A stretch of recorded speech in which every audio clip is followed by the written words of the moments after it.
begin by placing the machine down on its back, and you'll notice I've put a towel down to protect the casing. Your machine will come with two hoses, two different colors, gray for the acid water output and white for the alkaline drinking water.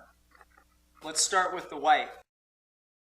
We'll begin the process by removing the black rubber protective cap on the tap water inlet port, and then by placing one of the two clamps that comes in the diverter bag over the end of the white tap water inlet hose, and then simply push the white hose onto the fitting. Quite often it'll be very difficult to get the end of the white hose onto the tap water inlet port, in which case it's very helpful to soak about the first inch of the white hose in some hot water for about 30 seconds. And that way the white hose should slip onto that fitting very easily, and you'll be able to push it all the way on and seat the hose onto the port properly.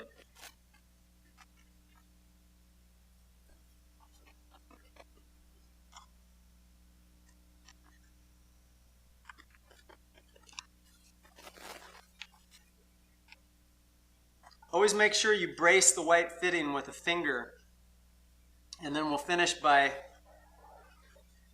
moving the clamp up over the in-water tap, and then we'll begin with the acid water outlet by removing the black protective cap, putting our clamp over the end, soaking the first inch of the water. After you give it a good soak for about 30 seconds, get a firm hold of the acid water outlet port with one hand and slide the hose over with the other. It should go on fairly easy after soaking. And then finish by working the clamp, using a pair of pliers if you need to, over the fitting and the hose. And it's that simple. Now let's take it to the tap and install it to the faucet. So now that we're at the sink, the first thing that we'll actually do is install the diverter onto the tap. To do this, you'll need the diverter bag, which came with the unit and looks like this. Let's take a look at what's inside the bag.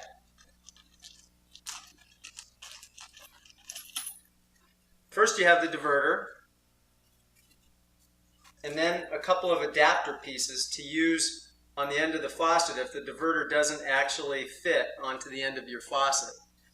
These diverters actually handle virtually all of the possible configurations, but if you find you have a specialized faucet or it doesn't fit for some reason, just go to your local hardware store to get the correct adapter.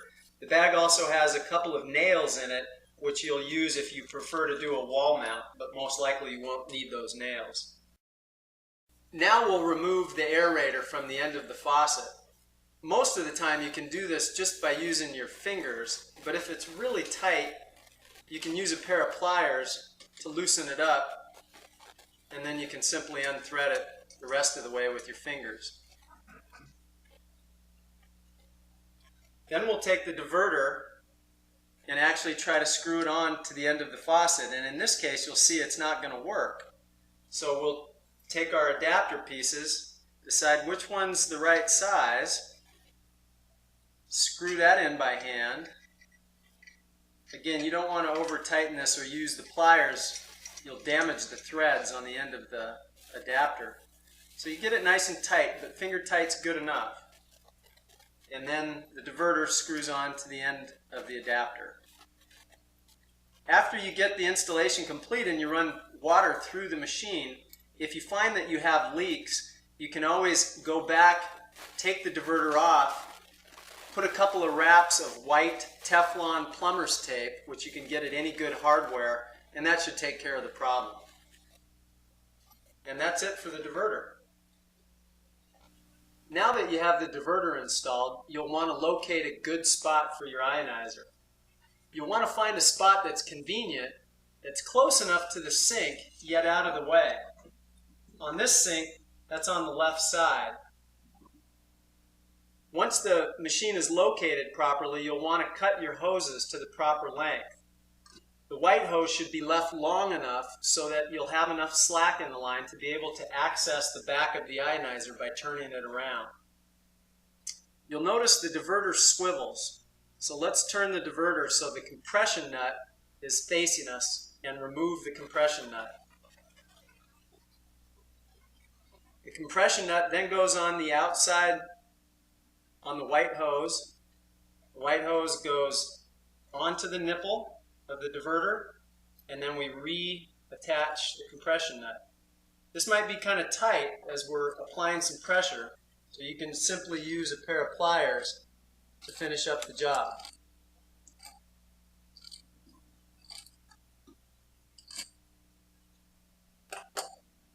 And then position your hose back around and out of the way.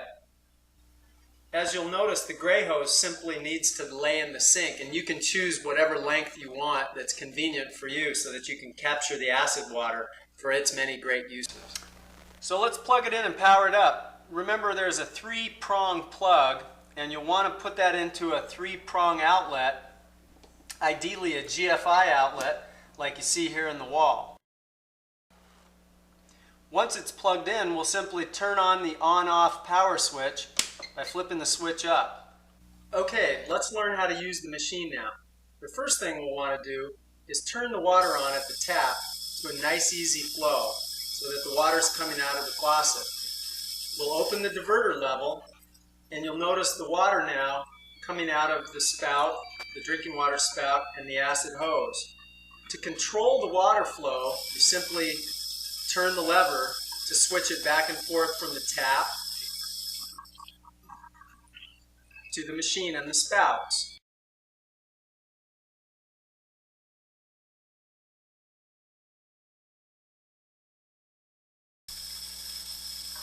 Okay, let's wake the machine up by flipping the diverter to the on position. The first thing you'll notice is that a tune plays, which we can hear now. This indicates by lighting up the yellow light that we're in self-cleaning mode. When you're self-cleaning, you'll have acid water coming out of your drinking water spout. Don't drink that. The cleaning cycle takes about 10 to 20 seconds. The tune will play the whole time, and you only need to do that once a day. When it's completed, the tune will stop playing and the light will move to the purple bar, which it's done now. To change the alkaline level, you simply need to depress the purple alkaline button to cycle the lights through the different pH levels.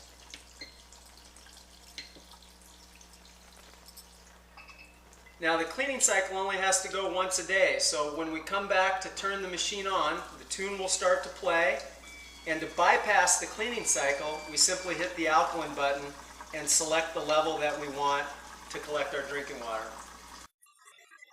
Each time you operate the machine, you'll notice the filter life indicator light up.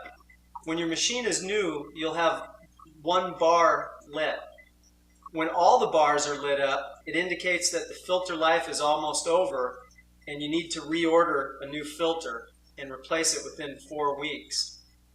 When the machine is new and you first start to use it, the water that comes out of the drinking water spout will be dark colored from carbon dust. This is absolutely normal with any carbon filtration product.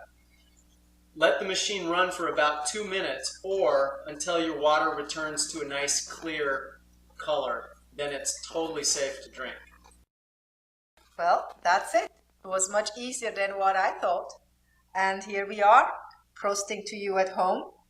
And prost to you, or thank you for coming to my home and installing that machine, and to your health. Here's to clean and healthy water. Tip.